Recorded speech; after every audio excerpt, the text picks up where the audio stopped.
નમસ્કાર, વાત મોદીજીના બ્લોગમાં આપનું સ્વાગત છે. વાત કરીએ G7 સમિટની. તાજેતરમાં જ G7 સમિટમાં મોદીજીની હાજરીએ ફરી એકવાર વિશ્વને બતાવી દીધું કે ભારત માત્ર એક દેશ નથી પરંતુ વૈશ્વિક નિર્ણયો પર અસર કરનારી શક્તિ બની ગયું છે. G7 સમિટ દુનિયાના સૌથી વિકસિત દેશોનું મંચ છે, જ્યાં વૈશ્વિક અર્થતંત્ર, સુરક્ષા, ટેકનોલોજી, પર્યાવરણ અને આંતરરાષ્ટ્રીય સંબંધો જેવા મહત્વપૂર્ણ મુદ્દાઓ પર ચર્ચા થાય છે. ભારત G7 નું સભ્ય ન હોવા છતાં દર વર્ષે ભારતને ખાસ આમંત્રણ આપવામાં આવે છે અને આ પોતે જ ભારતની વધતી પ્રતિષ્ઠાનો પુરાવો છે. આ સમિટમાં મોદીજીએ વિશ્વના અનેક નેતાઓ સાથે મુલાકાત કરી અને એક જ સંદેશ હતો કે ભારત સાથેના સંબંધ મજબૂત બને.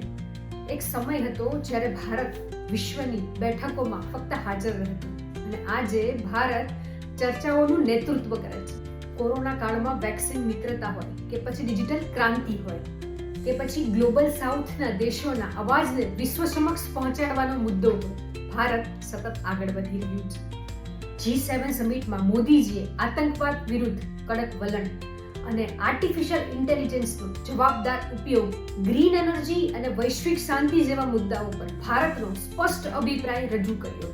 જ્યારે કોઈ ભારતીય નેતા વિશ્વના સૌથી શક્તિશાળી દેશોના નેતા સાથે આત્મવિશ્વાસ સાથે ઊભો રહે ને, ત્યારે ભારતનું માથું પણ ગર્વથી ઊંચું થાય છે. દુનિયા હવે ભારતને બજાર તરીકે નહીં પરંતુ ભાગીદાર તરીકે જુએ છે અને આ બદલાવ જ ભારતની સાચી ઓળખ છે. મોદીજી દ્વારા આ બધું મુમકિન છે.